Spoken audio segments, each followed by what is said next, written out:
So Dain called you from India. Yes. And is that the first time you guys spoke on the phone? No, that was our second time speaking. So what was that like?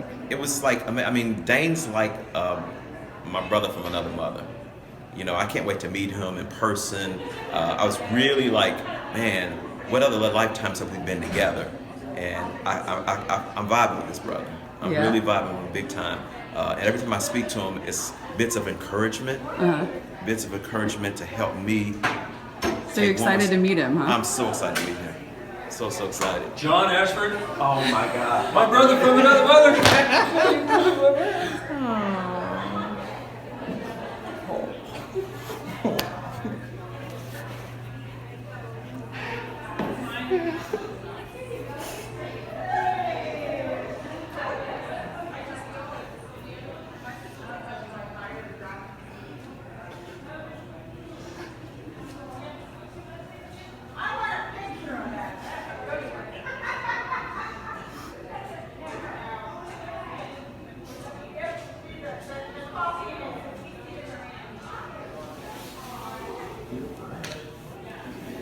You good, man? I feel like the scene out of Color Purple when Celia came back and they were like, Celia. I mean, that's so funny. I feel like, man, I've been waiting to see this dude lifetimes. Oh man, I feel the same way. Lifetimes, man. Thank you, man. Man, completion. It was the beginning of completion. That's it. It feels like a whole world has started. Yeah. It's like, Yeah. it's just, there are no words. Man. Oh man. Man, when I'm sitting in the office, I keep on, the magic that you brought out in that book, dude, Oh man. that's just what I needed. My friend, the magic that you are. It's like, the gift that you, the book is one thing, but what you are, for everybody you come in contact with, dude, you are it. You are walking and talking that. Sweet man. I'm so happy. Man. So happy to see you. Man, thank you. So happy to see you again. Yes, exactly. Oh, thanks for making me cry right before we come back. Again, this is International Crying Day for me. Hi, everybody. I am just beyond thrilled to be having a conversation with my very good friend, John Ashford, another one of my favorite people in the world, who is just such a phenomenal creature. You saw his letter to his younger self. Everything he does, everything he says is him, being him. And such an inspiration to so many people. He works with at-risk youth, and I'm gonna let him tell you more about that. But what we'd like to do is talk a little bit about the possibilities that he's presented to people by being him. So, John, my beautiful friend, how you doing?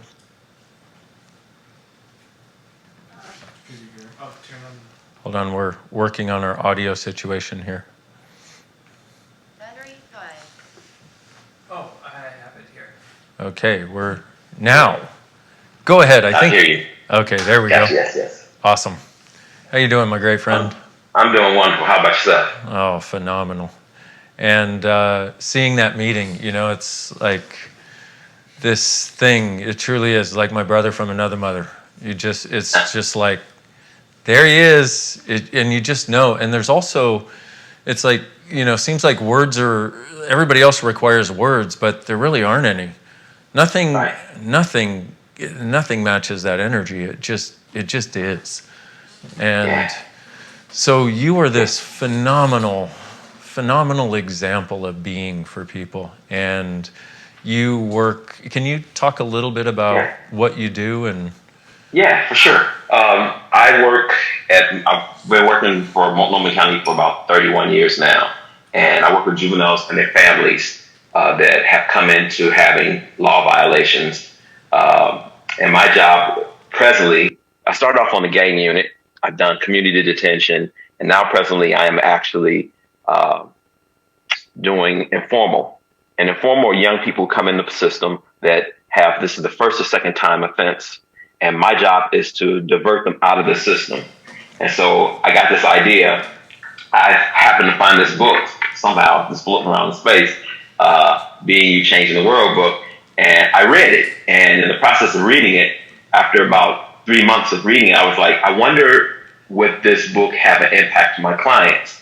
So because I have a lot of authority to create a means for kids to get out of the system, I used to have to make them do community service, which they would do 24 hours community service, and they would go in the community, pick up leaves, grass, garbage, whatever. And I was like, anybody can do that. And I was wondering, I wonder if I have them read this book and spend 24 hours. So they'll read the book, they'll spend time with me, they'll come back with me weekly.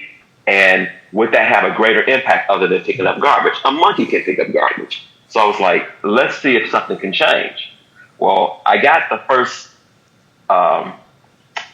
essay. And when I was reading the essay, I was like, I can't believe this shit. You know, they actually started to make changes like miraculously, like in time. Because what was happening is they were not being themselves. Or as an adolescent, they were trying to be something like I mentioned when in my letter to me. How many years do you spend time trying to be or fit into something else so that you can be comfortable with this reality? And meanwhile, the entire time you're like, this is not working. So they would get in trouble. And so I thought this was just going to have an impact on the children or my clients.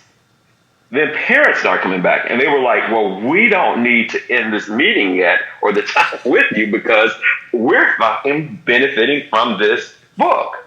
And so what started to happen is that then I would go to either their homes, they'd come to my office, and we would have a dialogue about the tools. But the funny thing that, if you don't mind me reading, Dain, from book one, page 1 of the book, the funny thing that I'm going to tell you this is that Beautiful You, I have them start off with that. So once they decide that they want to do it, so I give them the option, you do 24 hours community service, or you see me multiple times, you read the book, and at the end you'll write a two-page essay. If they say yes, then I pull the book out, and then I have them read page 1, Beautiful You. And it's the statement, I call it the crazy statement. And so the child reads it first, and so they start to trip on the words. And it happens like every time, and I'm like, yes. And what's happening is that while they're sitting in my office, the energy of whatever they came in starts to dissipate or shift. And then I pass the book on to the parent because I start asking the parents, I need you to read this with your child. So now 2 things are happening. Now the kid and the parent is coming together. But the funny thing is the parent is embarrassed because they can't believe because everything's opposite of what it appears to be. Nothing's opposite of what it appears to be. It's simple, right? You get it. But when you say it 5 times in a row, their brain just turns to mush. And there's another possibility. Not all the time, but 90% of the time, by the time they decide that they're going to leave my office, the parent will stop and say something to me like this. I didn't expect this. I'm looking forward to coming back. I don't even like this building, but what the fuck is this? It's like, I mean, their parents that actually come back and they say to me, this shouldn't be happening like this. And in the process of giving them tools, they're able to make changes outside of their reality. There is a young lady that I could talk about because she gave me permission to talk about her. Her name is Nikki Sheese. Nikki came in with a few problems, had some drug stuff going on, was having conflict with her mom. This kid got rid of all the drug problems, graduated from high school, went to college. Now she makes more money than her family. And she was so weird and such a fucking humanoid that she just kept on trying to fit in. But once she stopped trying to fit in, things start to fall into place. And she used to say she doesn't have it. She told me yesterday when I spoke to her, I don't have it all together yet, but I'm on this journey and I'm liking me. And what she's beginning to realize is that she doesn't have to try to fit in and be somebody else because she's being her. Even to the point, and this is kind of powerful, that she had to lose some of her family members along the way because they were not going to allow her to be her. And she would call me for encouragement because she says, I can't believe this. I'm making more money. I'm not in trouble in the court. I'm not getting arrested anymore. But yet they're still judging me. And I always sent her back to the book. I was like, remember about those judgments. I was like, remember those judgments will make you money if you allow them. And she did that. I mean, she made amounts of money that her family can't believe that she's making because she shouldn't be able to do that in their reality. And I told her, so every time she calls me, I said, do you want to go back to that reality and be with them and keep them happy? Or do you want to continue down the road of your joy and your ease?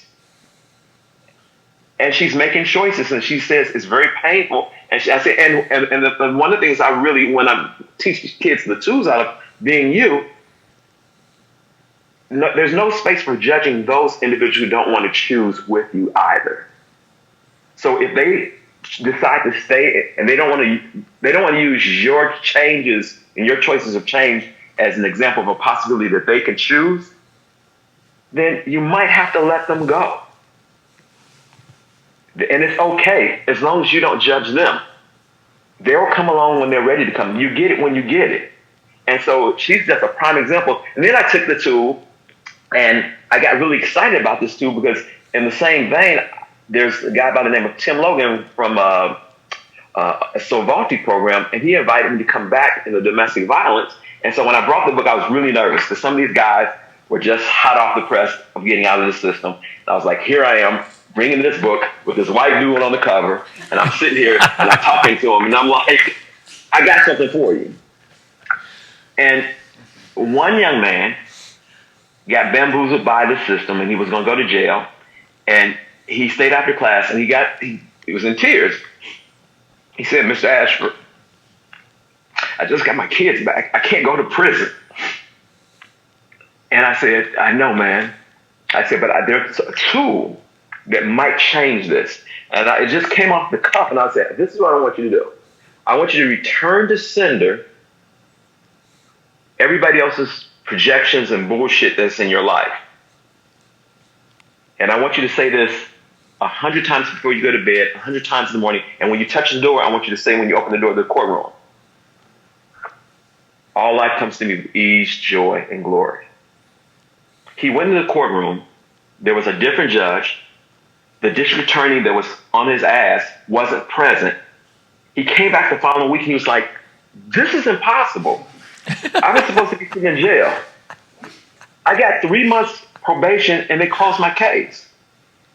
And what happens is that for me out of this, the more I choose to be me, the greater invitation to change with the individuals that I'm able to have contact with. Even to the point that there's a barbershop in Portland that I go to, it's Champion's Barbershop. And I go there because the owners of that shop have tapped into the magic. The wife came, Christina came to a bars class, and I told her about Being You book. And I watch how they interact with young people that come into the barbershop to learn. And what I'm learning is they create this space that's actually fluid of people being able to be themselves. And I find myself gravitating to other individuals that are really, really, really, really very interested in being themselves, because in the process of being yourself, you're going to invite the world to change. You don't have to fucking do one thing but be you. And aren't we tired of trying to be somebody else? It's so 2000 trying to be somebody else. And the depression goes away. Because what happens is that last week I was with some guys and I told them, you're really not depressed. And I know I'm not a mental health specialist, so I'm not trying to beat up mental health specialists, but you actually are fucking aware of all the bullshit around you that creates this space that makes you go, ugh. And I'm like, just fucking let it go. The story don't create that shit. You don't have to sit. You don't have to hold on. You don't have to. It's like picking up dog shit, putting it in your pocket instead of putting it in the garbage. It stinks. It fucking stinks. So be you. I love you. I love you. I adore you so much. And yeah, love you too, man. And you just so succinctly put so many things that everybody needs to hear. And I just want to also emphasize, please, put the dog shit in the trash can. Stop carrying it around in your pocket. The shit stinks, you know? Just, wow. And here you are, you being you the number of people that you have touched that in their own world thought they had no possibilities. But here you are just going, hey, try this out, because for you, it just is. And you see the gift of every single being, and you don't let them get away with not at least having the chance to see that. Yeah. I thank you. And the other piece that I want to say, also in being you also learn how to let go when other people don't want to choose. When I got 30 years ago, when I signed up, I thought I had to be Captain Save a Ho, and I had to go in there and save everybody. And what I realized in being me, that's not my fucking job. My job is to be an invitation. When you're an invitation, you're not forcing anything down anybody's throat. You're actually inviting them to a space of where they get to choose their living. I don't want them to follow me. It's just, what's the invitation? You come to the invitation to my house. I invite you to the house. You leave with the gift of having more of you. And the world is better in return. How's it better than that? Brilliantly put. Oh, my friend, I am so honored to know you and have you on this planet. You make the world a greater place every single day by your presence. Thanks, bro. I know there are a lot of people who feel the same. And I love that you just lay it out there. You know, you just don't take bullshit from anybody, but you never put bullshit on anybody. You always put possibilities on everybody. And when they try to throw their bullshit back, you're like, well, that's going in the garbage. That shit ain't staying in my pocket. Just thank you, my friend. You were truly an inspiration. And thank you. What the heck else is possible now? Thank you for everything you're doing and being. Thank you. Love you guys. Love you big time. Love you too. Thank you. Bye-bye.